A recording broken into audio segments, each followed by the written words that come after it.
கவனிய, இப்போது நாம் படிப்பது தஃப்சீர் என்ற அந்த இல்மை பற்றி. கொஞ்சம் வேகமாக செல்வோம். முடிந்த அளவு இன்ஷா அல்லாஹ் நீங்கள் என்னோடு புரிந்து கொண்டு வருவதற்கு முயற்சி செய்யுங்கள். தஃப்சீர் என்றால் இதனுடைய அகராதி பொருள் ஒரு விஷயத்தை தெளிவுபடுத்துதல், விவரித்தல் என்று சொல்லப்படும். இதைத்தான் அல்லாஹ் சுப்ஹானஹு வ தஆலா சூரத்துல் ஃபுர்கான் 22வது வசனத்தில் குறிப்பிடுகின்றான். وَلَا يَأْتُونَكَ بِمَثَلٍ إِلَّا جِئْنَاكَ بِالْحَقِّ وَأَحْسَنَ تَفْسِيرًا. அவர்கள் நபியே உங்களை பற்றி எது சொன்னாலும் சரி, நீங்க அப்படி இப்படி என்று உங்களை சூனியக்காரர் என்று, பைத்தியக்காரர் என்று அல்லது வேற ஏதாவது உங்களுக்கு அவர்கள் சொன்னாலும் சரி, அதை மறுத்து நீங்கள் யார் என்பதை உறுதிப்படுத்தக்கூடிய தெளிவான உண்மையை நாம் கொண்டு வருவோம். அவர்களுடைய பொய்யான கூற்றை முறியடித்து உண்மையை தெளிவுபடுத்தும்படியான அழகிய விளக்கத்தை நாம் உங்களுக்கு கொண்டு வருவோம். புரியுதுங்களா? தஃப்சீர் என்றால் என்ன அர்த்தம்? அப்ப தெளிவுபடுத்துதல், விளக்கம் கொடுத்தல். இமாம் ஜரக்ஷி ரஹ்மத்துல்லாஹி அலைஹி ஹிஜ்ரி 794 இறந்தவர்கள் தஃப்சீர் என்ற அந்த இல்மிற்கு, அதாவது பொதுவா தஃப்சீர் என்றால் அகராதி பொருள் நம்ம சொன்னோம். இப்ப தஃப்சீர் என்று எதற்கு சொல்லப்படுகிறது இஸ்லாமிய வழக்கில் என்றால்,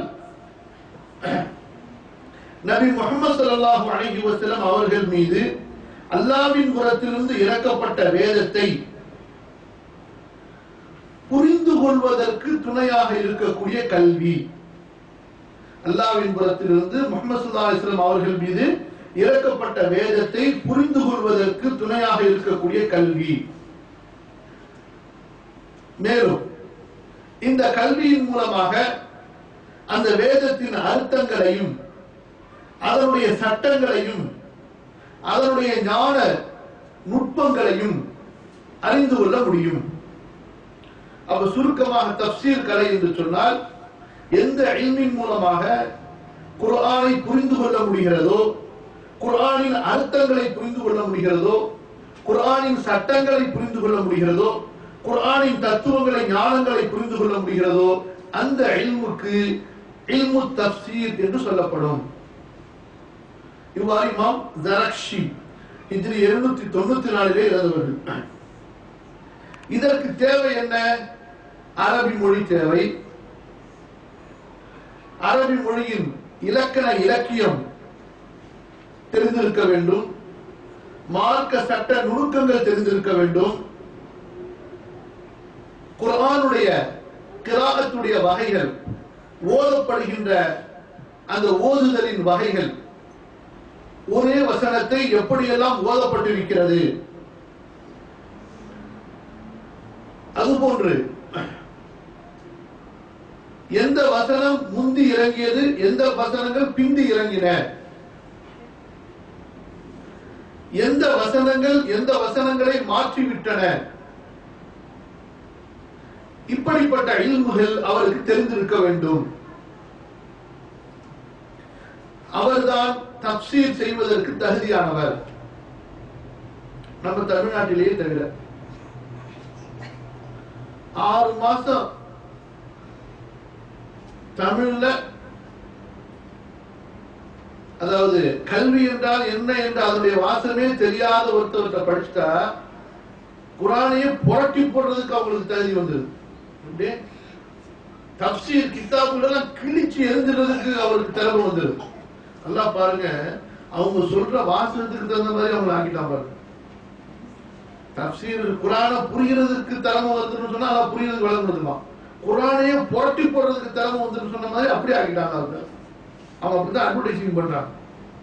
அதே போல தஃப்சீரை கிழிச்சிருவாருன்னு சொன்னா அப்படியே ஆக்கிட்டாங்க. அவங்க எதுலையுமே, அதாவது அவங்க எப்படி வார்த்தை இருக்கிறதோ அதற்கு ஏற்ப, புரியுதுங்களா அவங்களுக்கு? அதே போல அல்லா ஆக்கிறான். அல்லா பாதுகாக்கணும். நல்லவர்களாக இருந்தால் நல்ல வார்த்தைகள் வரும். எண்ணங்கள் கெட்டு இருக்கும் போது வார்த்தைகள் எப்படி நல்ல வார்த்தைகள் வரும்? வராது. சரி, கொஞ்சம் சுறுசுறுப்பா போவோம்.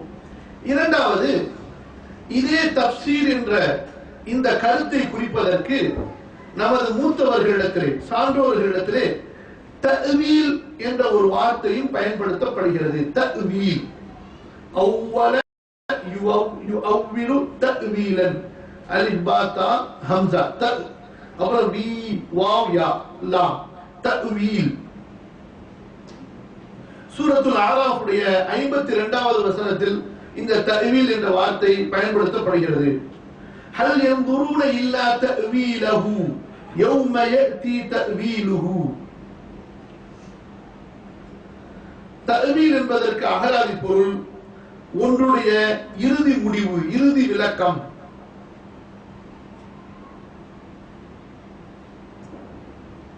முந்தைய அறிஞர்கள் இந்த தஅவீல் என்பதையும் தஃப்சீர் என்பதையும் ஒரே அர்த்தத்தில் பயன்படுத்தினார்கள். குர்ஆனுடைய விளக்க உரையை சொல்லும் போது சில நேரங்களில் தஃப்சீருல் ஆயா, ஆயத்தினுடைய தஃப்சீர் என்று சொல்வார்கள். சில நேரங்களில் தஅவீலுல் ஆயத்தி, ஆயத்துடைய தஅவீல் என்று சொல்வார்கள். இரண்டுடைய கருத்து என்ன? ஒன்றாகவே இருந்தது.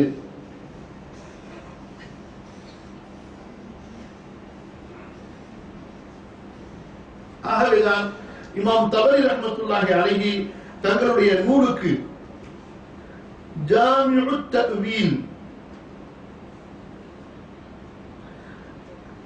குர்ஆனின் விளக்கங்களை ஒருங்கிணைக்கின்ற நூல் என்று பெயர் வைத்தார்கள். தஅவீல், ஜாமிஉத் தஅவீல் ஃபி ஆயில் குர்ஆன். இங்க இன்னொரு வித்தியாசத்தை கொஞ்சம் விளங்கிக் கொள்ளுங்க. சில நேரங்கள்ல தஃப்சீர் என்பதை சான்றோர்களுடைய கூற்றின் அடிப்படையில் விளக்கம் கொடுப்பதற்கும், கவனிங்க, சில நேரங்களில் தஃப்சீர் என்பதை சான்றோர்களுடைய கூற்றின் அடிப்படையில் ஒரு ஆயத்தை சொல்லிவிட்டு இந்த ஆயத்திற்கு அப்துல்லா இப்னு அப்பாஸ் இன்ன விளக்கம் சொன்னார், அப்துல்லா இப்னு மஸ்ஊத் இன்ன விளக்கம் சொன்னார்கள் என்று விவரிப்பதற்கு தஃப்சீர் என்றும், அந்த ஆயத்தினுடைய கருத்தை வைத்து உசூல் தஃப்சீர், தஃப்சீருடைய அடிப்படைகளை கல்வி கற்றவர், எல்லா ஆயத்துகளின் அடிப்படையிலே ஒரு ஆயத்திற்கு கொடுக்கக்கூடிய அறிவார்ந்த சரியான அந்த விளக்கத்திற்கு தஅவீல் என்று சொல்லப்படும். புரியுதுங்களா? தஃப்சீர், தஅவீல் இரண்டையும் ஒன்றுக்கும் சொல்லலாம், இரண்டும் ஒரே பொருளை குறிக்கக்கூடியது என்றும் சொல்லலாம். அதுபோன்று இரண்டையும் வித்தியாசமும் படுத்தலாம். எப்படி வித்தியாசப்படுத்துவது?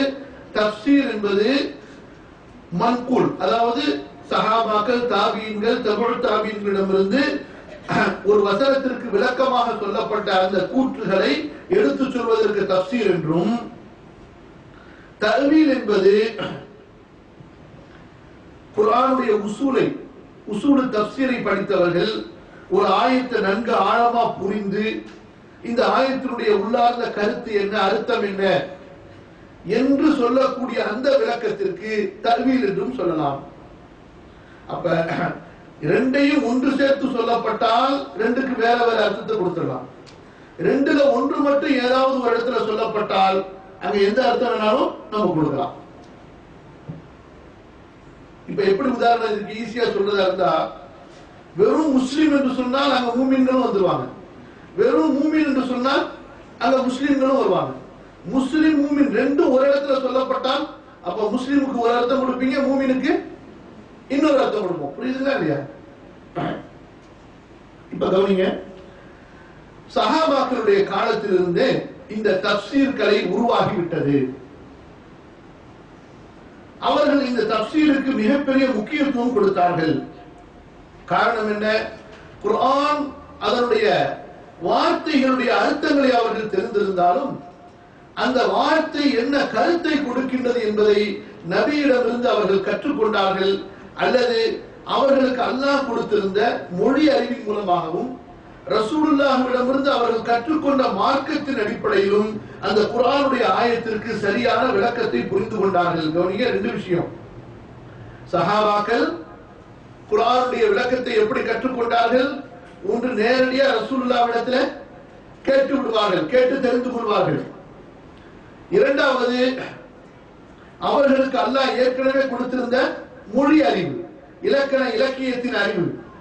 பிறகு நபியோடு அவர்கள் இருந்த அந்த தோழமையினால், நபியிடத்திலே கல்வி பயின்ற காரணத்தால் அவர்களுக்கு கிடைத்த இல்ம். இந்த இரண்டையும் கொண்டு குர்ஆனை அவர்கள் புரிந்து கொண்டிருந்தார்கள். அவர்களுடைய புரிதலில் ஏதாவது தப்பு இருக்குமேனால் கண்டிப்பா அல்லாஹ் சுப்ஹானஹு வ தஆலா வஹ்யை இறக்கி, நபியே சில பேர் இப்படி தவறா விளங்கி வச்சிருக்கிறாங்க, நீங்க சரியான விளக்கத்தை கொடுங்கள் என்று அல்லாஹ் குர்ஆனிலேயே சொல்லி இருப்பான், அல்லது நபி ஸல்லல்லாஹு அலைஹி வஸல்லம் அவர்களுக்கு ஹதீஸிலே சொல்லும்படி கட்டளையிட்டு இருப்பான். தவறான புரிதலில் நபி தோழர்களை ஒட்டுமொத்தமாக அல்லாஹ் விட்டு விட மாட்டான். இதைத்தான் சொன்னார்கள் நபி ஸல்லல்லாஹு அலைஹி வஸல்லம், லா தஜ்தபிஉ உம்மதி அலா ضلاலா. கொட்டாய் வரும்போது கையை வச்சு தடுத்துடணும், இல்லைன்னா ஷைத்தான் உள்ள இருக்கும்.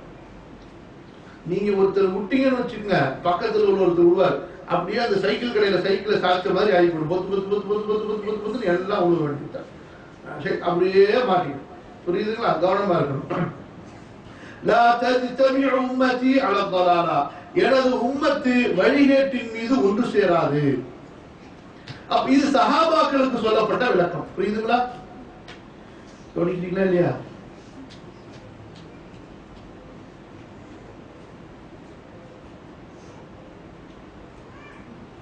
அப்ப நபி தோழர்கள் ஒவ்வொரு வசனத்தையும் கொஞ்சம் நல்ல கவனமா கேட்டுக்கொள்ளுங்க. ஏன்னா இது சஹாபாக்கள் சம்பந்தப்பட்டதா இருக்கிறதுனால அழுத்தமா சொல்றேன். இன்று நாம் குர்ஆனை படிப்பது போன்று புரிஞ்சாலும் சரி புரியாட்டியும் சரி, கியாமத்தே மட்டுமே ஒரு அர்த்தத்தை கூட நான் தெரிஞ்சுக்க மாட்டேன், அவ்வளவு தெளிவான நிலைப்பாட்டில் இருக்கணும். என்னமா அப்படித்தானே? நீங்க மாட்டேன் தலையாட்டுறீங்க, நடக்கும் அப்படித்தானே இருக்கு. நம்ம பாட்டியாக்கள் எத்தனை பேரை நீங்க கேளுங்க, ஒன்னும் கேட்க வேணாம், அல்ஹம்துலில்லாஹி ரப்பில் ஆலமீனுக்கு அர்த்தம் கேளுங்க. என்னமா அர்த்தம்? அப்படி தாமனாக படிச்சுட்டு வந்தோம், தெளிவா இருப்பாங்க. மௌத்தே வந்தா கூட சரி, மௌத்து தான் நாளைக்கு வரப்போதே, ஒரு ஆயத்துக்கு அர்த்தம் தெரிஞ்சுப்போம். அப்ப ஏதாவது காசு இல்லாம பொட்டியில எவ்வளவு வச்சிருக்கிறோம், யாராவது ஏதாவது கொடுக்க மாட்டாங்கன்னா வந்து பாக்குறவங்க, அப்பயே அந்த நியத்து தான். நல்லா பாதுகாக்கணும். அப்ப இன்றைக்கு சில முட்டாள்கள் எப்படி விளங்கி வைத்திருக்கிறார்கள் என்றால், தங்களை மாதிரி சஹாபாக்களை கணக்கு போட்டு வச்சிருக்கிறாங்க. அப்படித்தானே? அல் ஜின்ஸு எமீருல் ஜின்ஸ் அல் மர்உ யகீஸு அலா நஃப்ஸிஹி. மனிதன் தன்னை போன்றுதான் பிறரை கணிப்பான் என்று அரபியில் சொல்லக்கூடிய பழமொழி. சஹாபாக்களை பொறுத்தவரை அவர்கள் ஒரு ஆயத்தை கூட அதற்கு விளக்கம் தெரியாமல் அந்த ஆயத்தை விட்டு தாண்ட மாட்டார்கள். நாம் படிப்பதை போன்று அர்த்தமும் தெரியாம கருத்தும் தெரியாம அவர்கள் ஒரு வசனத்தை கடக்க மாட்டார்கள்.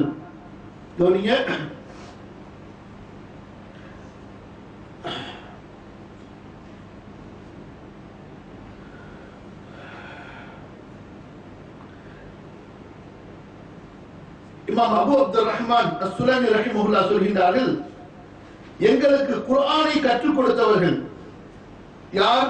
உஸ்மான் இப்னு அஃபான், அப்துல்லாஹ் இப்னு மஸ்ஊத்.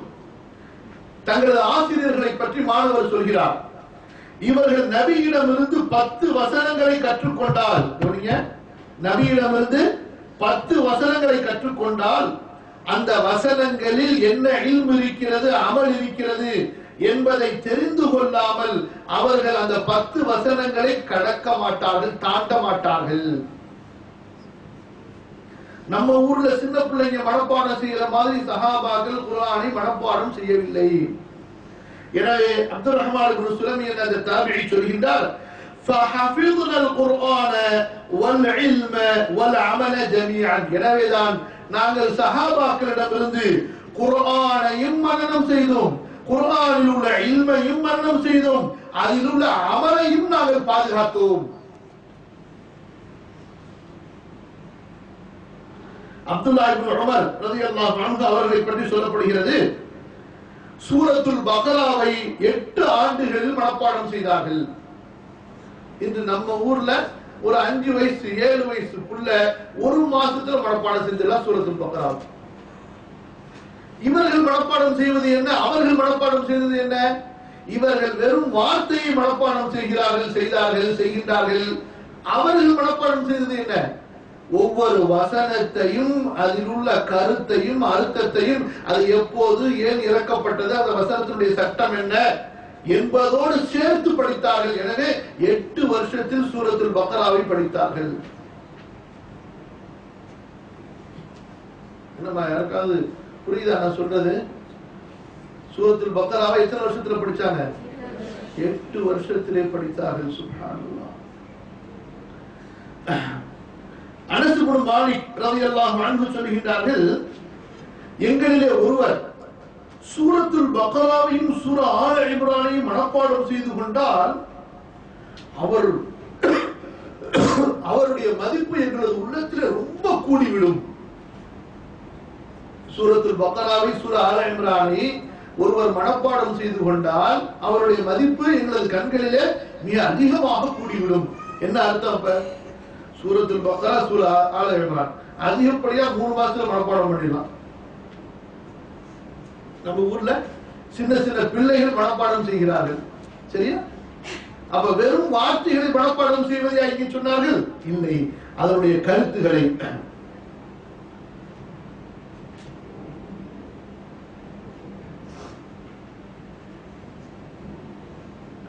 ஆகவேதான் தாபிஈன்களும் சஹாபாக்களுடைய மாணவர்களும் வெறும் குர்ஆனின் வார்த்தைகளை மட்டும் சஹாபாக்களிடமிருந்து படிக்கவில்லை, குர்ஆனுடைய கருத்துக்களை மனப்பாடம் செய்தார்கள். இமாம் முஜாஹித் இப்னு அப்பாஸுடைய மாணவர் ரலியல்லாஹு அன்ஹுமா ஜமீஅன் சொல்கிறார்கள், நான் முழுமையாக, கவனியுங்கள், முழுமையாக 3 முறை இப்னு அப்பாஸ் ரலியல்லாஹு அன்ஹு அவர்களிடத்திலே குர்ஆனை மனனமாக ஒப்பித்தேன்.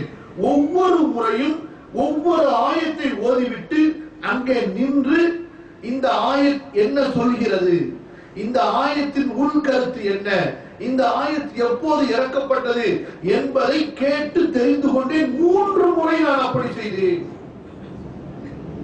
அவங்க கல்விக்காக வேண்டி வாழ்ந்தாங்க, நம்ம மந்தி சாப்பாடுக்காக வாழ்ந்துருக்கோம்.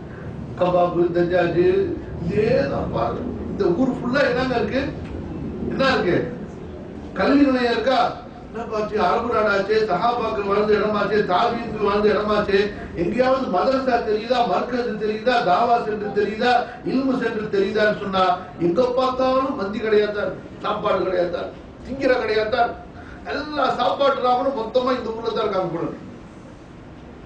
நான் சொல்றேன், கோச்சுக்காதீங்க. எல்லாத்தையும் இருக்குது. நமக்கே வெக்கமா இல்ல? சொல்லுங்க பார்க்கலாம்.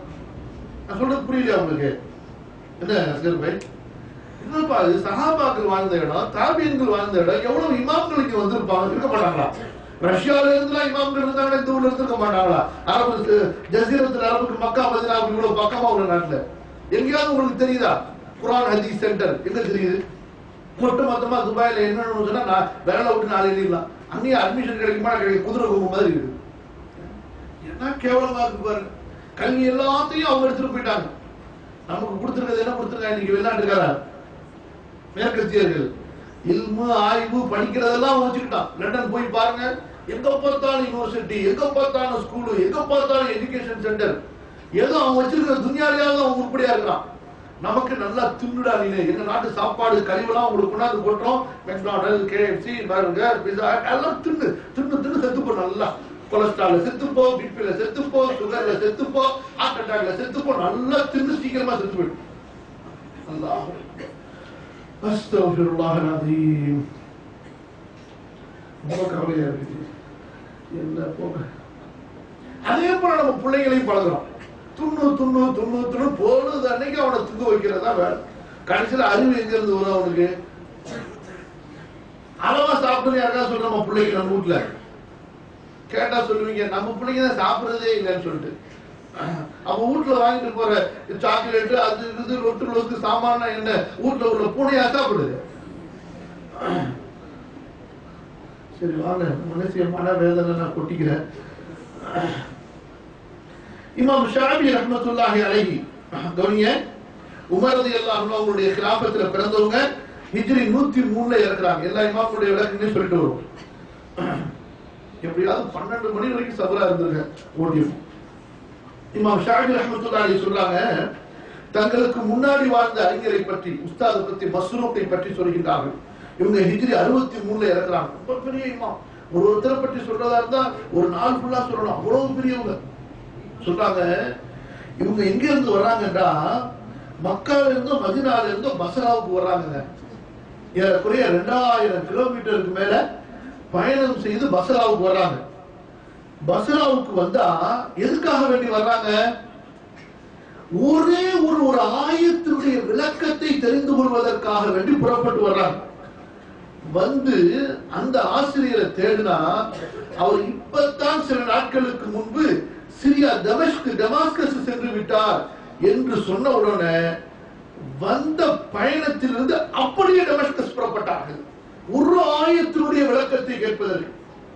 இன்னைக்கு நாங்க பஸ் அனுப்புறோம், கார் அனுப்புறோம், ஏசி பஸ், ஏசி காரு, இங்க உங்களுக்கு எல்லாம் கொடுப்பீங்க, சமோசா ட்ரிங்க்ஸ் எல்லாம் கொடுப்போம்னு சொன்னா கூட பாப்போங்க, வீட்டுக்கு விருந்தாளி வர்ற மாதிரி தெரியுது, போன் பண்ற மாதிரி தெரியுது, பாப்போம்னு சொல்லிட்டு.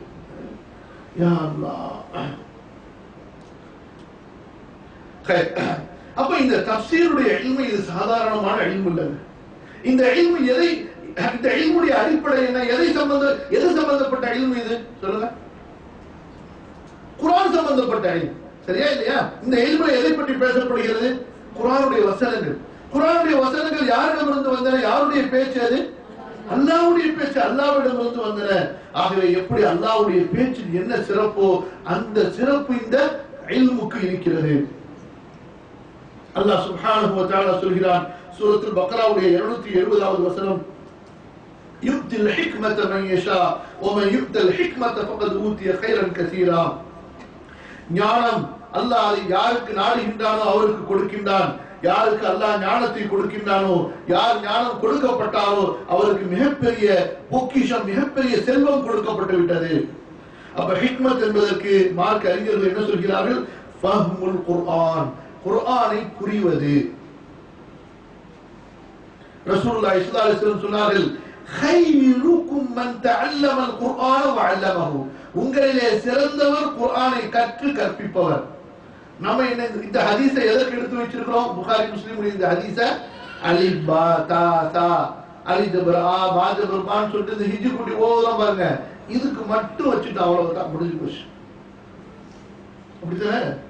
அதையா சொன்னாங்க, குர்ஆனின் எழுத்துக்களை உச்சரிப்பதை தெரிந்து கொண்டவர் சொன்னாங்க, கைருக்கும் மன் தஅல்லமல் குர்ஆன், குர்ஆனுடைய இல்மை யார் பெற்றுக் கொண்டாரோ, அதை பிறருக்கு கொடுத்தாரோ அவர் உங்களில் சிறந்தவர். அப்ப சஹாபாக்கள்ல நிறைய முஃபஸ்ஸிர்கள் இருந்தார்கள். அதிலே குறிப்பாக 4 கலீஃபாக்கள், பிறகு அப்துல்லாஹ் இப்னு மஸ்ஊத், அப்துல்லாஹ் இப்னு அப்பாஸ், உபை இப்னு கஅப், அபூ மூஸா அல்-அஷ்அரி, ஸைத் இப்னு சாபித், அப்துல்லாஹ் இப்னு ஸுபைர். அதிகமாக தஃப்சீர்கள் யார் மூலமாக அறிவிக்கப்படுகிறது என்றால் அப்துல்லாஹ் இப்னு அப்பா, அப்துல்லாஹ் இப்னு மஸ்ஊத், அப்துல்லாஹ் இப்னு அப்பாஸ், அலி இப்னு அபீ தாலிப் ரலியல்லாஹு அன்ஹும் அஜ்மஈன். அதற்கு அடுத்ததாக ஸைத் இப்னு சாபித், அபூ மூஸா அல்-அஷ்அரி, உபை இப்னு கஅப், அந்த மாதிரி. இப்ப கலீஃபாக்களை பொறுத்தவரை அவர்களுக்கு தஃப்சீர்கள் தெரிந்திருந்தாலும் அவர்களுடைய ஆரம்ப காலங்கள் எல்லாம் இஸ்லாமிய கிலாபத்தை நிறுவுவதிலும் அதில் ஏற்பட்ட பிரச்சனைகளை அடக்குவதிலும் தீர்ப்பதிலுமே கழிந்த காரணத்தால் அவர்களின் மூலமாக தஃப்சீருடைய அறிவிப்புகள் குறைவாக இருந்தாலும் அலி ரலியல்லாஹு அன்ஹு அவர்களின் மூலமாக மட்டும் அதிகமான தஃப்சீர்கள் நமக்கு கிடைக்கின்றன. காரணம், கலீஃபாக்களில் கடைசியாக இருந்தவர்கள் யார்? அலி ரலியல்லாஹு அன்ஹு. மக்களோடு அதிகமாக வாழ்ந்தவர்கள் அலி ரலியல்லாஹு அன்ஹு. ரசூலுல்லாஹ்விடமிருந்து காலங்கள் தூரமாக மக்களுக்கு ஆயத்துகளுடைய விளக்கங்கள் தேவை ஏற்பட்டுக் கொண்டிருந்தன. சஹாபாக்கள் குறைய அந்த குர்ஆனுடைய அசலான விளக்கங்களை தேடுகின்ற அந்த தேடுதல் அதிகமான போது அப்போது இருந்த அலி ரலியல்லாஹு அன்ஹு அவர்கள் மக்களுக்கு தஃப்சீருடைய அந்த இல்மை அதிகமாக கொடுத்துக் கொண்டிருந்தார்கள். எனவேதான் அலி ரலியல்லாஹு அன்ஹு அவர்களை பற்றி சொல்லப்படுகிறது, அவர்கள் சொன்னார்கள், சலூனி, என்னிடத்தில் நீங்கள் கேளுங்கள், அல்லாஹ்வின் மீது சத்தியமாக, லா தஸ்அலூனி அன் ஷைஇன் இல்லா அக்பர்துக்கும், நீங்கள் என்னிடத்தில் எதை கேட்டாலும் அதை நான் உங்களுக்கு சொல்ல முடியும். சலூனி அன் கிதாபில்லாஹ், அல்லாஹ்வுடைய வேதத்தை பற்றி என்னிடத்தில் கேளுங்கள். ஃபவல்லாஹி மா மின் ஆயத்தின் இல்லா வஅனா அஅலமு அபிலைலின் நஸலத் அம் பினஹாரின் அம் ஃபி ஸஹரின் அம் ஃபி ஜபலின். ஒவ்வொரு வசனம் அது இரவில் இறக்கப்பட்டதா, பகலில் இறக்கப்பட்டதா, பயணத்தில் இறக்கப்பட்டதா, உள்ளூரில் இறக்கப்பட்டதா, தரையில் இறக்கப்பட்டதா, அல்லது மலையில் நபி ஸல்லல்லாஹு அலைஹி வஸல்லம் பயணம் சென்று கொண்டிருந்த போது இறக்கப்பட்டதா என்று ஒவ்வொரு வசனத்தை பற்றி இல்மு இடத்தில் இருக்கிறது என்று சொன்னார்கள். இன்றைக்கு எதுவுமே இல்லாம பெரிய முஃபஸ்ஸிர் ஆயிட்டாங்க. குர்ஆனுடைய சபப் நுஸூல் ஒன்று கிடையவே கிடையாது. சுப்ஹானல்லாஹி ரப்பில் ஆலமீன். மனிதர்கள், அதாவது அரபுல சொல்லுவாங்க ஒரு அழகான பழமொழி, அன்னாசு அஅதாஉல் லிமா ஜஹிலு, மனிதன் தனக்கு தெரியாததற்கு எதிரியாக ஆகிவிடுகிறான். மேலும் அவர்கள் சொன்னார்கள், மா நஸலத் ஆயத்துன் இல்லா வகத் அலிம்து ஃபீமா உன்ஸிலத் வ ஐன உன்ஸிலத் இன்ன ரப்பி வஹப லி கல்பன் அகூலா வ லிசானன் ஸகூலா. ஒரு வசனம் இறங்கிய போது அது எதற்காக இறக்கப்பட்டது, எங்கே இறக்கப்பட்டது, எந்த விஷயத்தில் இறக்கப்பட்டது என்பதை நான் அறிவேன். அல்லாஹ் எனக்கு நன்கு புரிந்துணர்ந்து கொள்ளக்கூடிய உள்ளத்தை கொடுத்திருக்கிறான், கேட்டு தெரிந்து கொள்ளக்கூடிய நாவை அல்லாஹ் கொடுத்திருக்கிறான். இப்னு மஸ்ஊத் ரலியல்லாஹு அன்ஹு அவர்களும் அப்படித்தான். குர்ஆனுடைய விளக்க உரையை தெரிந்த மிகப்பெரிய நபித்தோழர். அவர்கள் சொல்கிறார்கள், வல்லதி லா இலாஹ கைருஹு, எந்த அல்லாஹ்வை, எந்த இலாஹை தவிர வேறு இலாஹ் இல்லையோ, எந்த மஅபூதை தவிர வேறு மஅபூத் இல்லையோ, அவன் மீது சத்தியமாக, மா நஸலத் ஆயத்துன் மின் கிதாபில்லாஹ், அல்லாஹ்வுடைய வேதத்தில் ஒரு வசனம் இறங்கி இருந்தால், வல அஅலமு ஃபீமன் நஸலத், யார் விஷயத்தில் அந்த வசனம் இறங்கியது, வ ஐன நஸலத், எங்கே இறங்கியது என்று எனக்கு தெரியாமல் இல்லை, எனக்கு தெரிந்திருக்காமல் அப்படி ஒரு வசனம் இல்லை சொன்னார்கள். அடுத்து சொல்றத பாருங்க, இதுதான் முக்கியமான ஒரு விஷயம். இப்படிப்பட்டவர் சொல்கிறார், வலவ் அஅலமு மகான அஹதின் அஅலம பிகிதாபில்லாஹி மின்னி தனாலுல் மகாயா லஅதைதுஹு, என்னை விட குர்ஆனுடைய வசனங்களின் விளக்கத்தை அறிந்தவர் ஒருவர் ஒரு இடத்தில் இருக்கிறார், அந்த இடத்திற்கு பயணம் செய்து செல்ல முடியும் என்று இருந்திருந்தால் கண்டிப்பாக நான் அவரிடம் சென்று அவரிடம் இருக்கின்ற இல்மை நான் பெற்று வருவேன். இப்படி சொல்றாங்க பாருங்க. இவ்வளவு பெரிய சஹாபி சொல்கிறார், எனக்கு தெரிந்திருக்கின்ற இந்த குர்ஆனின் விளக்கங்களை விட அதிகம் தெரிந்த ஒருவர் இருக்கிறார், அவர் வரை பயணம் செய்து செல்வதற்கு சாத்தியம் இருக்கிறது என்றால் நான் என்ன செய்திருப்பேன்? முதல் வேலையாக சொல்ல மாட்டீங்க, அவரிடம் சென்று அந்த இல்மை பெற்று வந்திருப்பேன். அடுத்து பாருங்க, அப்துல்லா இப்னு அப்பாஸ், சின்ன சஹாபி, ரசூலுல்லாஹி ஸல்லல்லாஹு அலைஹி வஸல்லம் வஃபாத் ஆகும்போது 13 வயசு தான். நபியிடமிருந்து நிறைய விஷயங்களை கற்க முடியவில்லை, காரணம் வயதின் வித்தியாசம். இருந்தாலும் பல விஷயங்களை கற்றார்கள். சரி, விட்டுட்டாங்களா? சரி, நம்ம தான் ரசூலுல்லாஹ்வுடைய நெருக்கமான ரத்த உறவாச்சே, காசுக்கு பணத்துக்கு கம்மியா வந்துடும், கலீஃபாக்கள் நம்மை விட்டு விடுவார்களா, உறவுகள் நம்மை விட்டு விடுமா, சும்மா இருந்தார்களா? ஒவ்வொரு நபி தோழரிடத்திலே சென்று கல்வியை தேடிக்கொண்டே இருந்தார். பெரிய பெரிய சஹாபாக்களுக்கு பணிவிடை செய்து அவர் கல்வியை அறிந்து கொண்டே இருந்தார். சொல்வார்கள், அன்சாரிகளில் ஒருவருடைய வீட்டுக்கு செல்வேன், அவர் மதிய நேரத்திலே தூங்கி கொண்டிருப்பார், நான் அவரை எழுப்ப மாட்டேன், வெயில் என்னை சுட்டு எரிக்கும், மக்காவின் மதீனாவின் அந்த பாலைவன காற்று புழுதிகளை எல்லாம் அள்ளி கொண்டு வந்து என் மீது வீசும், இருந்தாலும் என் ஆசிரியர் அவராக வெளியேறுகின்றவரை நான் எதிர்பார்த்திருப்பேன், நான் விரும்பி இருந்தால் நான் அவரை எழுப்பி இருக்கலாம், ஏனென்றால் எனக்கு தெரியும் என்னை அவர் எவ்வளவு மதிப்பார், ரசூலுல்லாஹ்வுடைய உறவினர் என்பதற்காக. இருந்தாலும் என் ஆசிரியரை சிரமப்படுத்தி நான் கற்றுக்கொள்ள விரும்பவில்லை, அவர் என் மீது என்னை நேசிக்க வேண்டும் என்பதற்காகவே நான் இப்படி செய்வேன் என்று சொல்கிறார். உமர் ரலியல்லாஹு அன்ஹு அவங்களுடைய விசேஷமான மாணவர் யாருங்க? இப்னு அப்பாஸ் ரலியல்லாஹு அன்ஹு. 2 வருஷம் உமர் அவர்களுக்கு அப்துல்லா இப்னு அப்பாஸ் வேலை செய்கிறார், பணிவிடை செய்கிறார். எதுக்கு தெரியுமா? பொதுவாக எப்போதுமே பணிவிடை செய்வார்கள், குறிப்பா 2 வருஷமா உமரோட க்ளோஸா இருக்கிறாங்க. உமர் அவர்கள் எப்போது கொஞ்சம் ரிலாக்ஸ் ஆவார்கள், ஒரு ஆயத்திற்குரிய விளக்கத்தை தெரிந்து கொள்ளலாம் என்று. கடைசியில பயணம், போர், பயணம் என்று பல இடங்களிலே உமரோடு சுற்றி திரிந்து விட்டு ஒரே ஒரு நேரம் கடைசியா 2 வருஷம் கழிச்சு சான்ஸ் கிடைக்கிறது. எங்க? உமர் அவர்களோடு ஹஜ்ஜுக்கு சென்றிருந்த போது மினாவிலே உமர் அவர்கள் அப்போதுதான் மக்களை விட்டு தனியாக செல்கிறார்கள். உமர் ஒழு செய்வதற்கு தண்ணீர் ஊற்றுவதற்காக அப்துல்லா இப்னு அப்பாஸ் செல்கிறார். தண்ணீர் ஊற்றி கொண்டிருந்த நேரத்தில் அப்துல்லா இப்னு அப்பாஸ், கலீஃபா அமீருல் முஃமினீன் அவர்களே, உங்களிடத்திலே நான் ஒரு இல்மை கேட்கட்டுமா என்று சொல்கிறார்கள். இப்னு அப்பாஸ் கேள் என்று சொல்கிறார்கள். அப்போது சூரா தஹ்ரீமுடைய ஒரு வசனத்தை ஓதி அதற்கு என்ன விளக்கம் கலீஃபா என்று கேட்கிறார்கள். உமர் அவர்கள் பதில் சொல்கிறார். எவ்வளவு பொறுமை பாருங்கள் கல்வி கற்பதில். 2 வருஷம் பணிவிடை செய்து ஒரு ஆயத்தின் விளக்கத்தை தெரிந்து கொண்டார். நமக்கு எப்படிங்க, ஒரு போன் பண்ணோம்னா ஆலிம்சா பதில் சொல்லணும், இல்லைன்னா உனக்கெல்லாம் தெரியுமா வேலை, உனக்கு என்ன ஏன் படிச்சிருக்கீங்களா, கேள்வி எல்லாம் பதில் சொல்ல மாட்டியா,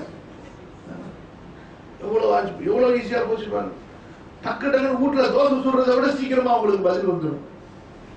அல்லாதான் போதுமா, யார் இப்படி படிச்சாங்க பாருங்க. அப்படி கஷ்டப்பட்டு படிச்சதுனால இல்மு அவங்களுக்கு வேலை செஞ்சிச்சு.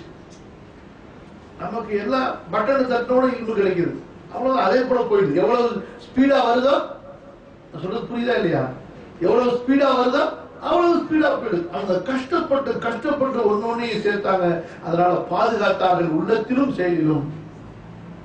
அப்புறம் தாபீன்கள்ல நிறைய பேர் இருந்தாங்க. சொல்ல மறந்துட்டேன். இந்த இப்னு அப்பாஸ் ரலியல்லாஹு அன்ஹு அவர்களுக்காக ரசூல் ஸல்லல்லாஹு அலைஹி வஸல்லம் விசேஷமா துஆ செஞ்சாங்க. நபி ஸல்லல்லாஹு அலைஹி வஸல்லத்துக்கு அவ்வளவு பணிவிடை செஞ்சாங்க. ரசூல் ஸல்லல்லாஹு அலைஹி வஸல்லம் ஒரு நாள் ராத்திரி தூங்கி எந்திரிக்கும் பொழுது ஒரு சிலது தண்ணி கொடுக்குறாங்க. அப்பா ரசூல் ஸல்லல்லாஹு அலைஹி வஸல்லம் அந்த சிறுவராக இருந்த இப்னு அப்பாஸ், யா அல்லாஹ் இவருக்கு இல்மை கொடு, மார்க்கத்தின் ஞானத்தை கொடு, குர்ஆனின் விளக்கத்தை கொடு என்று துஆ செய்தார்கள். அப்ப தாபீன்கள்ல பார்க்கிறோம், நிறைய தாபீன்கள் பாருங்க. இப்ப நம்ம பார்ப்போம், எல்லாமே அடிமையா இருந்து கல்வி கற்று பெரிய இமாம்களாக ஆனார்கள். முஜாஹித் என்று ஒரு பெரிய அறிஞர், ஹிஜ்ரி 104 இறந்தவர்கள். இவர்கள் யார் என்றால் சாயிப் இப்னு அபி சாயிப் என்ற நபி தோழரின் அடிமையாக இருந்து உரிமையிடப்பட்டவர்கள். ஹிஜ்ரி 21 பிறந்து 104 இறந்தார்கள்.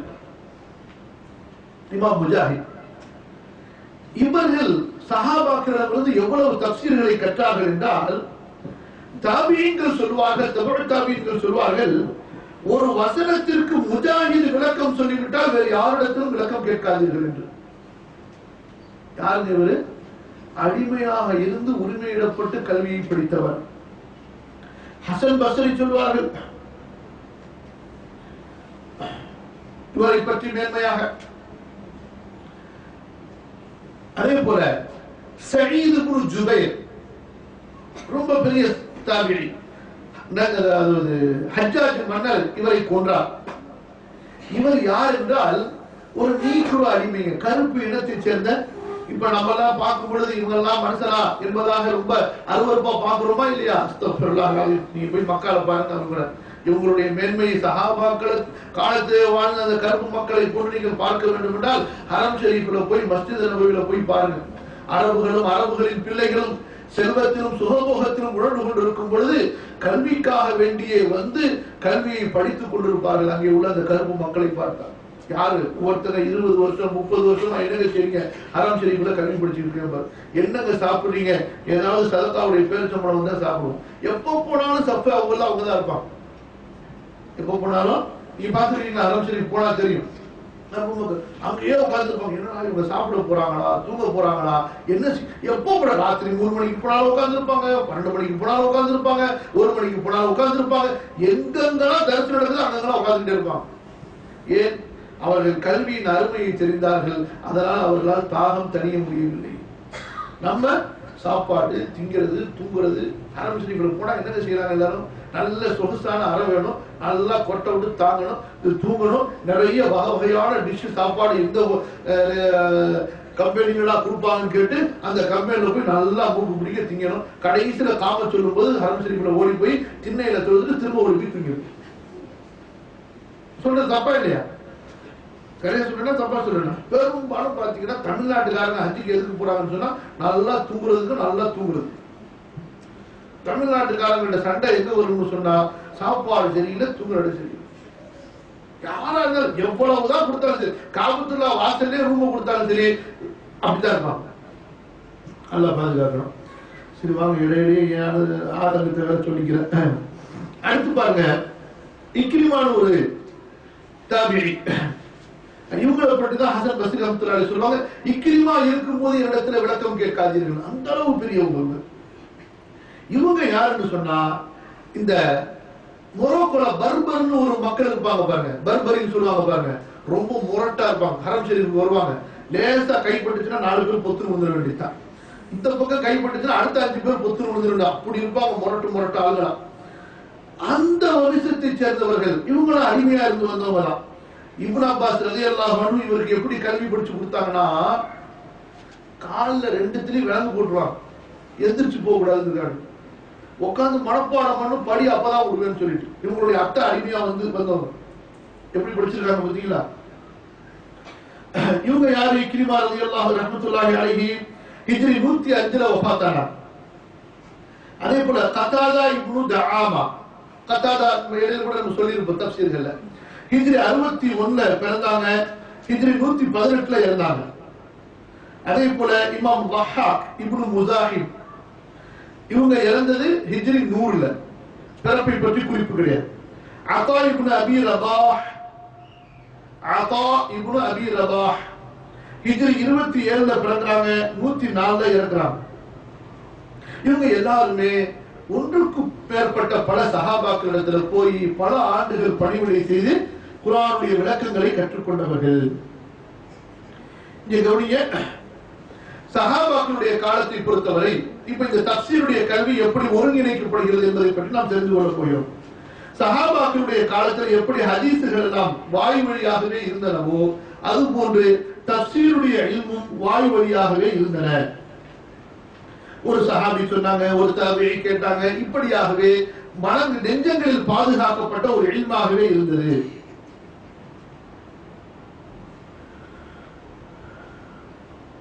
அதற்கு பிறகு இரண்டாவதாக ஹதீஸ் கலைகள் ஒருங்கிணைக்கப்பட்ட போது ஹதீசுகளை தொகுத்த முஹத்திஸ்கள், இமாம் அஹ்மதை போல, இமாம் புகாரியை போல, இமாம் திர்மிதியை போல, இமாம் முஸ்லிம், இமாம் இப்னு மாஜாவை போல தங்களுடைய ஹதீஸ் கலை ஆசிரியர்களிடமிருந்து குர்ஆனின் விளக்கமாக என்ன கேட்டார்களோ அதை தங்களுடைய ஹதீஸ் நூல்களில் பதிவு செய்தார்கள்.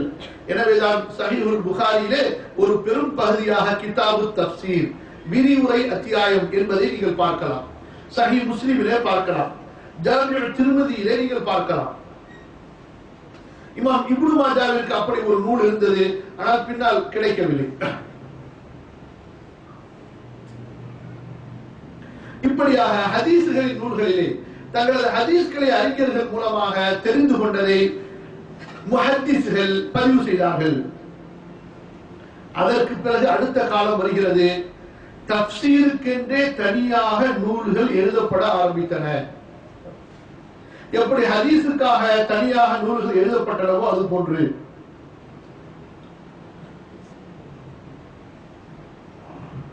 மன்னிக்கணும், இப்னு மாஜாவுடைய நூலை நம்ம முன்னாடி ஹதீஸ் கலையுடைய நூல்ல சொன்னோம், அப்படி இல்ல. இமாம் இப்னு மாஜா தஃப்சீருக்கு ஹதீஸுக்கு எப்படி சுனன் இப்னு மாஜா எழுதினார்களோ அதே போல தஃப்சீருக்கு என்று ஒரு நூல் எழுதினார்கள். ஆனா அது இன்றைக்கு நமக்கு கையில கிடைக்கல, எங்கேயுமே கிடைக்கலன்னு சொல்றாங்க. ஆனா அவங்க எழுதியது உண்மை. அதற்கு அடுத்ததாக கவனிங்க, அதற்கு அடுத்ததாக தஃப்சீர்களை மட்டும் குறிப்பாக சஹாபாக்கள், தாபிஈன்கள், தபுஉ தாபிஈன்கள் மூலமாக அறிவிக்கப்பட்ட அறிவிப்புகளோடு தொகுத்தார்கள் இமாம் அபூ ஜஅஃபர் அத்-தபரி ரஹிமஹுல்லாஹ்.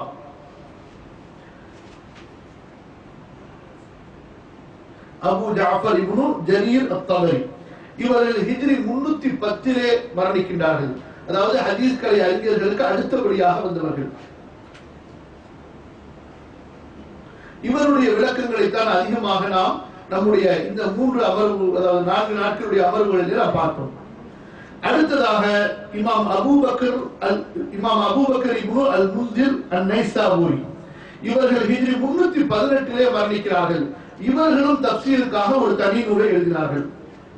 அடுத்து இமாம் இப்னு அபி ஹாத்தம் இவர்கள் ஹிஜ்ரி 327ல் மரணிக்கிறார்கள்.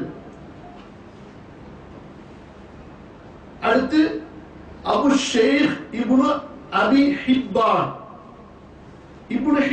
அவங்க ஹதீஸ் கலை அறிஞர்கள். இவங்க இப்னு அபி ஹிப்பான் ஹிஜ்ரி 369ல் மரணிக்கிறார்கள். பிறகு இமாம் ஹாக்கிம் 405ல் மரணிக்கிறார்கள். பிறகு அபூபக்கர் இப்னு மர்தவைஹி ஹிஜ்ரி 410ல் மரணிக்கிறார்கள். இவர்கள் எல்லோரும் தஃப்சீருக்காக வேண்டி தனி நூல்களை தொகுத்தார்கள்.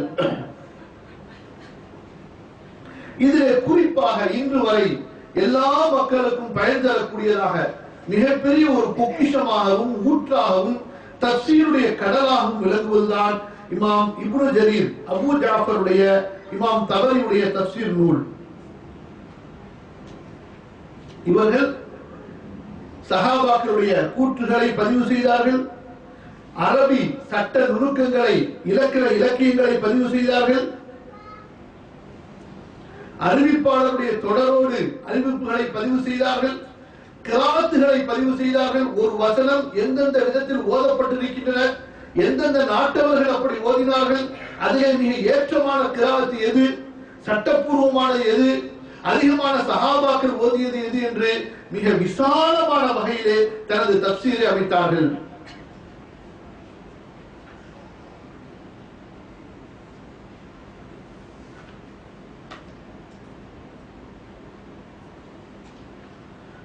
பல கூற்றுகளில் எந்த கூற்று குர்ஆனுடைய வசனத்திற்கு மிக ஏற்றமானது என்பதையும் அவர்கள் தங்களது முடிவாக பதிவும் செய்திருக்கிறார்கள்.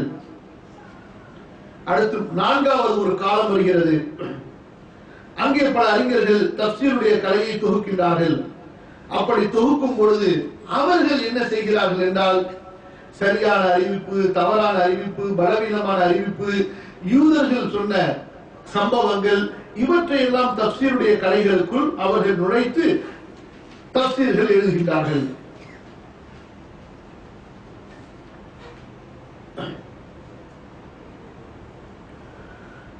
அதற்கு பிறகு தஃசீருடைய அடுத்த ஒரு காலகட்டம் வருகிறது. ஒரு அறிஞர் எந்த துறையில் இருக்கிறாரோ அந்த துறைக்கு ஏற்ப தஃசீர் எழுதுவது. அரபி இலக்கணத்தை படித்தவர் அரபி இலக்கணத்தின் அடிப்படையில் தஃசீர் எழுதினார். ஃபிக்ஹ் சட்ட நுணுக்கங்கள் படித்தவர்கள் சட்ட நுணுக்கங்களின் அடிப்படையில் தஃசீர் எழுதினார். வரலாறுகளை படித்தவர்கள் வரலாற்றின் அடிப்படையில் தஃசீர் எழுதினார்கள்.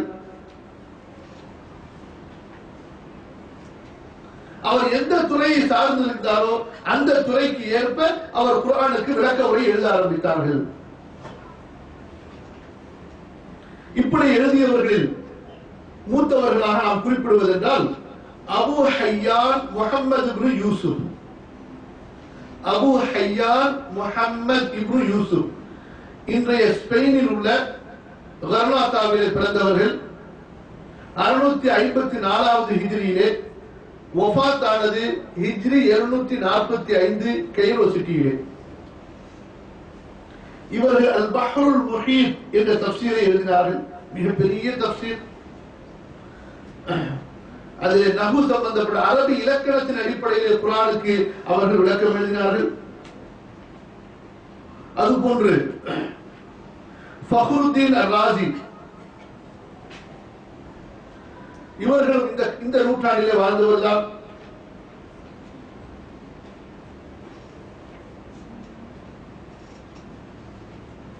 அதுபோன்று இமாம் குர்துபி,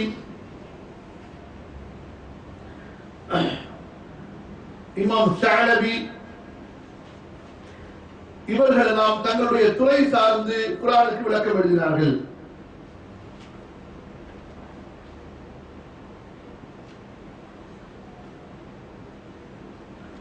இன்னொரு பக்கம் குர்ஆனுடைய ஒரு குறிப்பிட்ட துறைக்கு விளக்கம் எழுதியவர்கள். குர்ஆனுடைய ஒரு குறிப்பிட்ட பகுதிக்கு, அதாவது உதாரணமாக நாசிக் மன்சூக், மாற்றப்பட்ட வசனங்கள், சட்டங்கள் மாற்றப்பட்ட வசனங்கள் எது, அந்த வசனங்களை மாற்றிய வசனங்கள் எது, இதெல்லாம் உசூல் தஃசீர் படிக்கிறவங்க கண்டிப்பா தெரிஞ்சிருக்கணும். தஃசீர் படிக்கிறவங்க கண்டிப்பா தெரிஞ்சிருக்கணும். அப்பதான் அவங்க தஃசீர் நடத்துறதுக்கு தகுதி உள்ளவங்க. அதே போல இமாம் அபூ உபைதா ஹிஜ்ரி 210 இறந்தவர்கள். இவர்கள் குர்ஆனுடைய வார்த்தைகள், அதனுடைய இலக்கணத்தின் அடிப்படை சொற்கள், அதற்கு விளக்கம் எழுதினார்கள். ஏனென்றால் அந்த இலக்கணத்தின் அடிப்படைகளை சரியாக முடிவு செய்தால்தான் பிறகு கருத்துக்களை எப்படி முடிவு செய்வது என்பதை தெரிந்து கொள்ள முடியும்.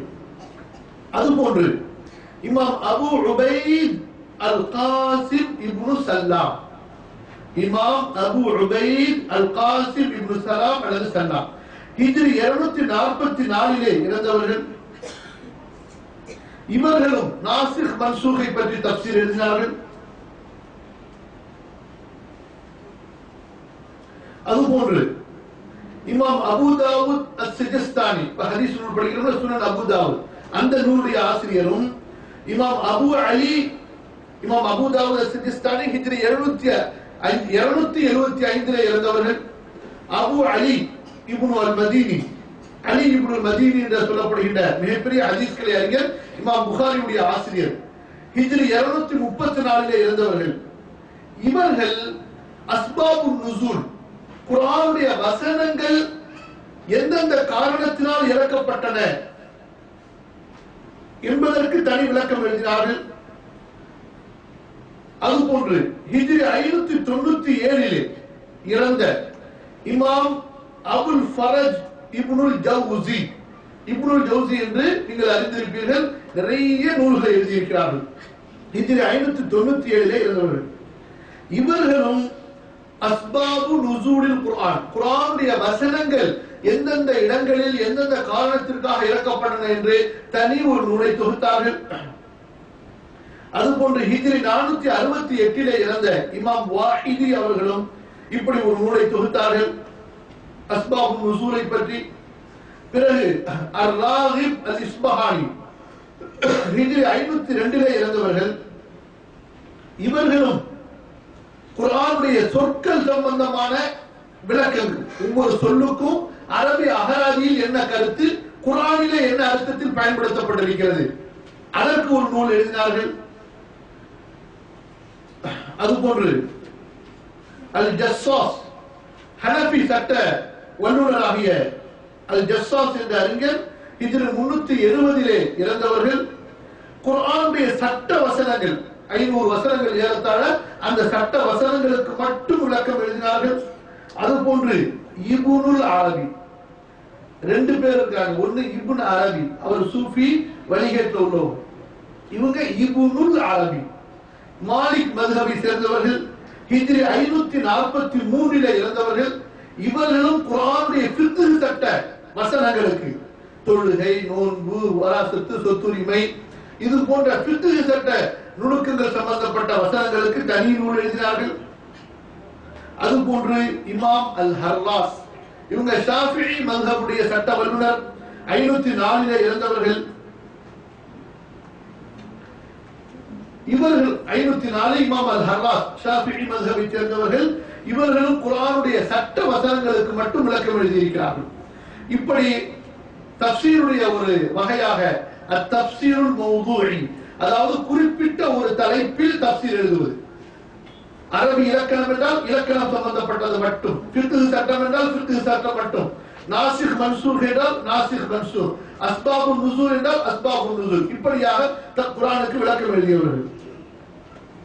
அடுத்து தஃப்சீரை பற்றி சொல்லும் பொழுது, ஒன்று குர்ஆனுடைய வசனத்தை கொண்டு குர்ஆனுடைய வசனத்திற்கு விளக்கம் சொல்வது, இரண்டாவது ஹதீஸை கொண்டு குர்ஆனுக்கு விளக்கம் சொல்வது, மூன்றாவது சஹாபாக்களுடைய கூற்றை கொண்டு அல்லது தாபிஈன்களுடைய கூற்றை கொண்டு குர்ஆனுக்கு விளக்கம் சொல்வது, நான்காவதாக அரபி மொழியின் அடிப்படையில் குர்ஆனுக்கு விளக்கம் சொல்வது.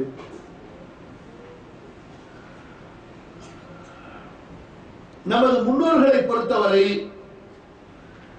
அரபி மொழியின் அடிப்படையிலோ அவர்கள் குர்ஆனிலிருந்து புரிந்து கொண்ட அந்த புரிதலின் அடிப்படையிலோ விளக்கம் சொல்வது மிக குறைவாக இருக்கும். சஹாபாக்கள், தாபிஈன்கள், தபு தாபிஈன்கள் என்ன சொன்னார்களோ அத்தோடு அவர்கள் போதுமாக்கிக் கொள்வார்கள். யாருக்கு அறிவின் அடிப்படையிலே தஃப்சீர் பில் ரஅய் என்று சொல்வார்கள், புரிதலின் அடிப்படையிலே தஃப்சீர் செய்வதற்கு அனுமதி இருக்கிறது என்றால், யார் உசூல் தஃப்சீரை படித்திருக்கிறார்களோ, ஹதீஸ்களை மிக விரிவாக படித்திருக்கிறார்களோ, குர்ஆனுடைய நாசிக் மன்சூகையும் அஸ்பாபுன் நுசூலையும் படித்திருக்கிறார்களோ, அவர்கள் பயந்து பயந்து தஃப்சீர் செய்யலாம் ரஅயின் அடிப்படையிலே. ஆனால் எதையும் படிக்காமல் தர்ஜுமாக்களை வைத்துக் கொண்டோ அல்லது தான் படித்த இன்ஜினியரிங் படிப்பை வைத்துக் கொண்டோ தான் படித்த வரலாற்றை வைத்துக் கொண்டோ அறிவியலை வைத்துக் கொண்டோ குர்ஆனுக்கு விளக்கம் சொல்ல வந்து விட்டார்கள். ஒரு ஊர்ல அப்படித்தான், அதுவும் முஸ்லிம்களுடைய ஒரு பெரிய இயக்கத்திலே தாவா சென்டர். நம்ம என்ன பிரச்சனை, நான் பஸ்ஸுக்கு போனேன். அப்ப ஒருத்தர் பயான் செய்யறாரு. பயான் செய்யும்போது எந்திரிக்கும் போதே நானும் ஆலிம் தான் சொல்லி பயான் ஆரம்பிச்சாரு. உலகத்துல இப்படி ஒரு ஆலிம் பயன் செஞ்சு பார்த்ததே கிடையாது, நானும் ஆலிம் தான் சொல்லிட்டு நான் ரொம்ப பெரிய ஆலிம் போல இருக்கிறதுனால ரொம்ப தைரியமா சொல்றாரு அப்படின்னு நானும் இப்படி உட்கார்ந்துதான் இப்படி எழுந்துச்சுட்டேன். கடைசியில சொல்றாரு, நான் பிஎஸ்சி சயின்ஸ் படிச்சிருக்கிறேன் அப்படின்னாரு. என்னடா இது? அப்ப இன்னும் கொஞ்சம் முன்னாடி வந்துட்டேன். அதாவது சயின்ஸ் அது இங்கிலீஷ் வார்த்தை, இதற்கு அரபியிலே இல்ம் என்று சொல்வார்கள். கூகுள் டிரான்ஸ்லேஷன்ல போய் படிச்சு பாத்தீங்கன்னா சயின்ஸ் போட்டீங்கன்னா அதுக்கு அரபியில என்ன வரும்? இல்ம். அப்ப சயின்ஸ் படித்தவன் இல்ம் உள்ளவன் தான் அப்படின்னு அதுக்கப்புறமா ஆரம்பிச்சிட்டார். எஸ் அல் உனக்கு அனில்லா அப்படின்னு ஆரம்பிச்சார். ஆரம்பிச்சுட்டு இந்த ஆயத்துக்கு சஹாபாக்கள் சரியா விளங்கல அப்படின்னாரு. அபு அய்யூப் அன்சாரி தப்பா புரிஞ்சுட்டாருன்னாரு. அப்புறம் கொஞ்ச நேரம் கழிச்சு இமாம் புகாரியே விளங்காம லூசுத்தனமா பதிவு பண்ணாரு. அவுது பில்லாஹி மினஷ் ஷைத்தானிர் ரஜீம். கடைசியில போய் சட்டையை பிடிச்சிட்டாரு. ஒண்ணு இவனை வெளியே அனுப்புங்க, அல்லது என்ன வெளியே அனுப்புங்க. என்ன பார்த்தீங்களா, எவ்வளவு துணிவு பார்த்தீங்களா?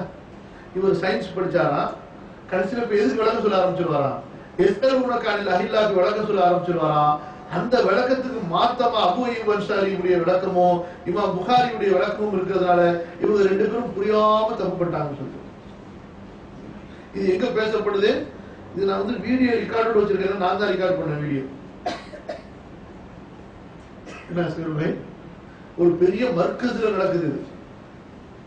அல்லாஹ் பாதுகாக்கணுங்க. அஸ்தக்ஃபிருல்லாஹல் அஸீம், லா ஹவ்ல வலா குவத்த இல்லா பில்லாஹ். அப்ப ரசூலுல்லாஹி ஸல்லல்லாஹு அலைஹி வஸல்லம் இப்படி தஃப்சீர் செய்பவர்களை தான் எச்சரிக்கிறார்கள்.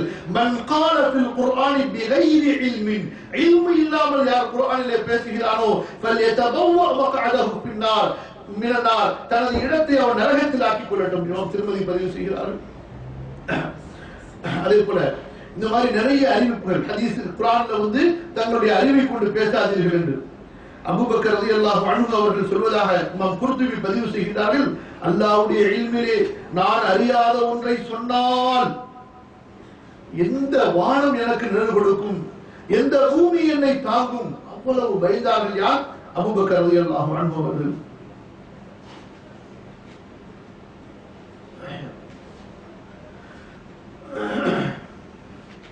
சரி, அடுத்து தஃப்சீருடைய நூல்கள்ல நம்ம எந்த நூல்களை எடுத்துக்கொள்ளலாம், எது நமக்கு ரொம்ப நம்ப தகுந்த நல்ல நூல் என்று பார்க்கும் பொழுது, முதலாவதாக எல்லா அறிஞர்களும் எந்த வகை அறிஞராக இருந்தாலும் சரி அவர்கள் சொல்வது ஜாமிஉல் பயான் அன் தஅவீல் ஆயில் குர்ஆன் இப்னு ஜரீர் அத்-தபரி. இமாம் தபரியுடைய ஜாமிஉல் பயான் அன் தஅவீல் ஆயில் குர்ஆன்.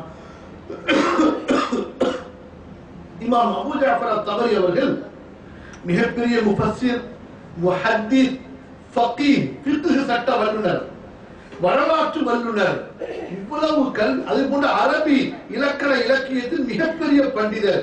இப்படி இருந்து அவர் தஃப்சீர் செய்தார்கள். இவர்கள் இன்று ஈரானினுடைய ஒரு பகுதியான தபருஸ்தானிலே பிறந்து பகதாதிலே இறந்தார்கள். இவர்கள் பிறந்தது ஹிஜ்ரி 224.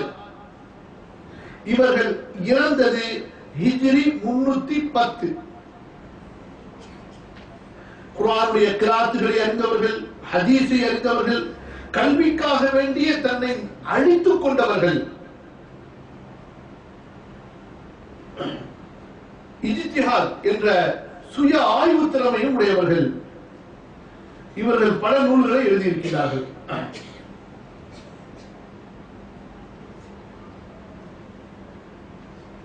கொஞ்சம் நேரம் குறைவா இருக்கிறதுனால சில விஷயங்கள் நம்ம கொஞ்சம் வேகமா போயிட்டு இருக்கோம்.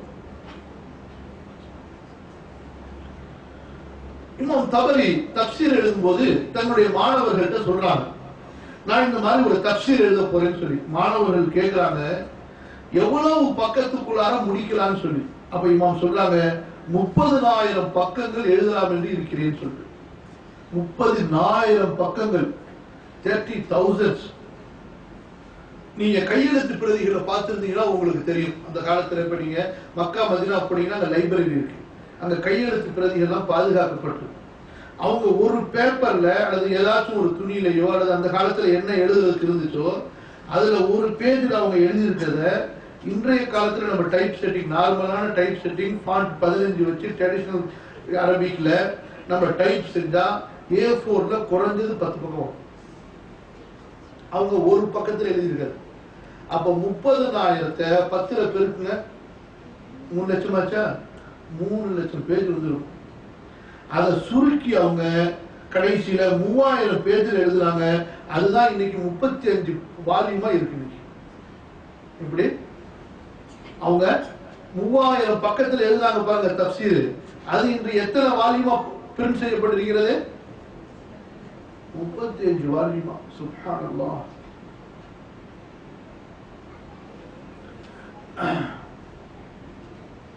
இமாம் நவவி சொல்கிறார்கள். உங்களுக்கு தெரியுமா நவவி எப்படிப்பட்ட அறிஞர் என்று? அஜ்மஅத்தில் உம்மத்து அலா அன்னஹு லம் யுஸன்னஃப் மிஸ்ல தஃப்ஸீர் தபரி. தஃப்ஸீர் தபரியை போன்று ஒரு விரிவுரை கோர்வு எழுதப்பட்டதே கிடையாது சொல்றாங்க. இமாம் அபூ ஹாமித் அல் இஸ்ஃபாஈனி இவங்க மூத்தவங்க உள்ளவங்க சொல்றாங்க, தஃப்ஸீர் தபரி சைனால இருக்கு. இவங்க இருக்கிறது எங்க இருக்காங்க? ஈராக்ல, ஈரான்ல இருக்காங்க. சைனால தான் தஃப்ஸீர் தபரி கிடைக்குதுன்னு தெரிஞ்ச உடனே ஒருத்தர் வெறும் தஃப்ஸீர் தபரிய வாங்குறதுக்கு சைனாவுக்கு போயிட்டு வாங்கிட்டு வந்தா கூட அவருக்கு அந்த பயணம் நஷ்டமான பயணம் இல்லைங்க. சுப்ஹானல்லாஹி ரப்பில் ஆலமீன். இமாம் இப்னு தைமியா ரஹ்மத்துல்லாஹி அலைஹி சொல்றாங்க, தஃப்ஸீர்கள் மிக சரியான தஃப்ஸீர் தபரியுடைய தஃப்ஸீர் ஆகும். ஏனென்றால் அவர்தான் சனஃபுகளுடைய கூற்றுகளை சனதோடு பதிவு செய்கிறார். கடைசியில் நானும் மைக்கும் கேமரா மட்டும் தான் இருக்கும் போல இருக்கு. அசில் போய் இருக்கீங்க, நீங்களும் போயிடுவீங்களா? உங்க ஒய்ஃப் போனா நீங்களும் போயிட போறீங்க. சரி, முடிச்சிருவோம்.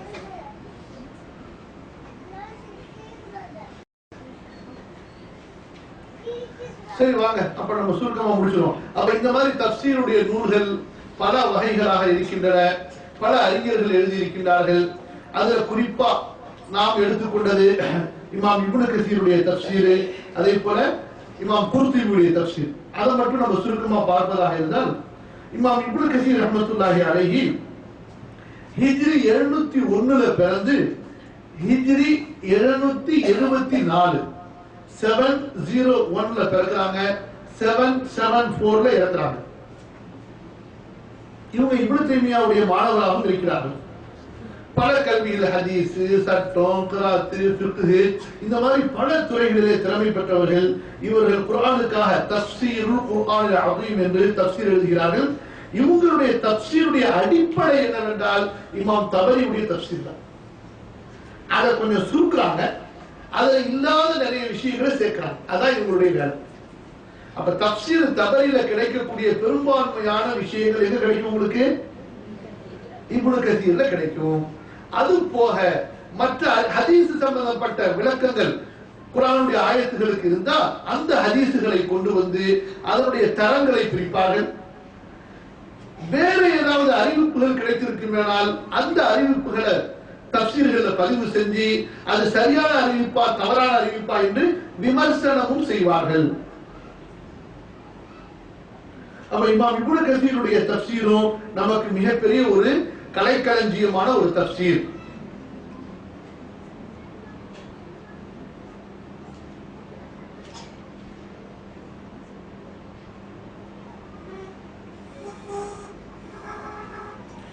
இரண்டாவதாக நாம் எடுத்துக்கொண்ட தஃப்ஸீர்கள், முதல்ல தஃப்ஸீர் தபரி, அதற்கு அடுத்து 2 தஃப்ஸீர்கள் எடுத்துக்கிறோம். தஃப்ஸீர் இப்னு கஸீர், தஃப்ஸீர் குர்துபி. இமாம் குர்துபி ரஹிமஹுல்லாஹ் அவர்களை பொறுத்தவரை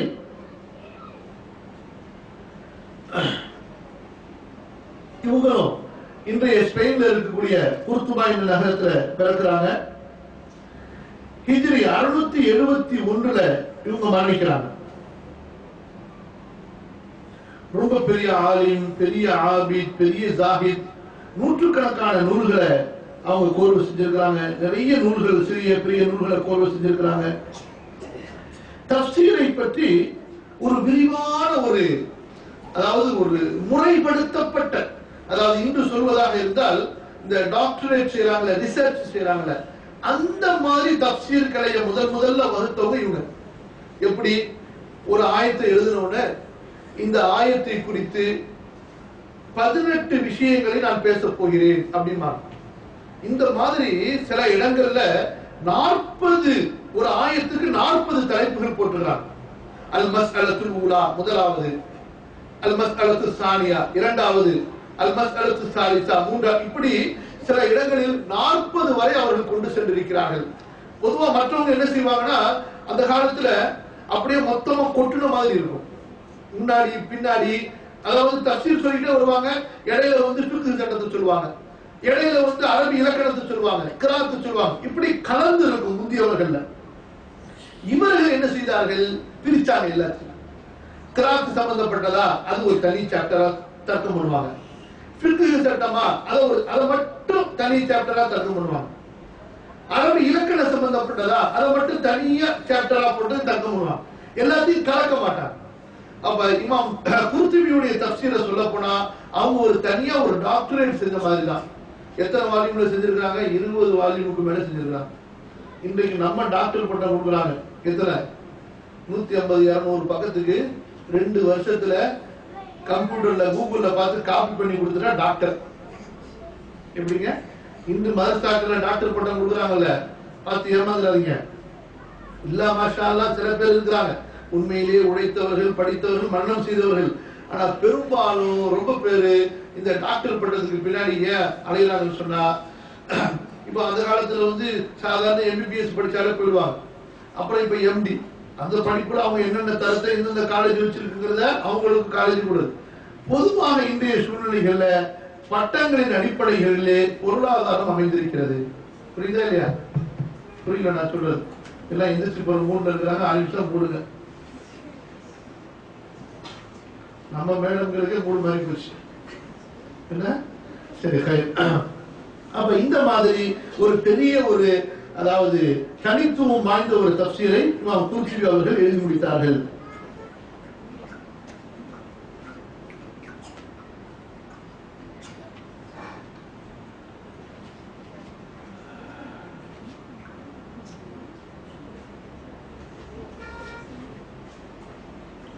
ஆக இந்த தஃப்சீர் கலை என்பது அல் குர்ஆனோடு நம்மை இணக்கமாக்கக்கூடிய, நெருக்கமாக்கக்கூடிய, அல்லாஹ்வுடைய வேதத்தின் மீது நமக்கு ஈடுபாட்டை அதிகப்படுத்தக்கூடிய ஒரு இல்ம். இதை எந்த அளவு முடியுமோ நாம் அந்த அளவு அதிகமாக தெரிந்து கொள்ள வேண்டும். சமீப காலத்திலேயும் நிறைய பேர் தஃப்சீர் எழுதியிருக்கிறாங்க. இப்ப ஹயாத்தா இருக்கக்கூடிய இமாம் அபூபக்கர் அல் ஜஸாயிரி எழுதியிருக்கிறாங்க. அதே போல அதுக்கு முன்னாடி இமாம் ஷன்கீத் எழுதியிருக்கிறாங்க. அதே போல இமாம் சஅதி ரஹிமஹுல்லாஹ் கொஞ்ச காலத்துக்கு முன்னாடி வாழ்ந்தவங்க எழுதியிருக்கிறாங்க. இதெல்லாம் ஓரளவுக்கு இந்த அரபிகள்ல, இங்கிலீஷ் மொழிகள்ல அதிகமா கிடைக்குது. தமிழ்ல தஃப்சீர் இப்னு கஸீரும் முக்தசர், சமீப காலத்துல வாழ்ந்த சாபூனி என்ற அறிஞர் தஃப்சீர் இப்னு கஸீரை சுருக்கி எழுதியிருக்கிறாங்க. அது இன்றைக்கு தமிழாக்கமா கிடைக்குது. அது கூட ஓரளவுக்கு நீங்க பெற்று பயன்பெறுவதற்கு பொருத்தமானதாக இருக்கும். அல்லாஹ் சுப்ஹானஹு வ தஆலா நான் சொன்ன விஷயங்களை கொண்டு எனக்கும் உங்களுக்கும் பயன்பெறுவானாக. நம்முடைய இந்த வகுப்பை அல்லாஹ் ரப்பல் ஆலமீன் ஏற்றுக்கொள்வானாக. இதில் நடந்த குறைகளை, தவறுகளை, அலட்சியங்களை அல்லாஹ் மன்னித்து தருவானாக. நம்முடைய மறுமையின் வெற்றிக்கு காரணமாக இதை ஆக்கி வருவானாக. அஸ்தக்ஃபிருல்லாஹ் அல் அஸீம் லி வ லக்கும். அஸ்தக்ஃபிருஹு வ ஸலாம்.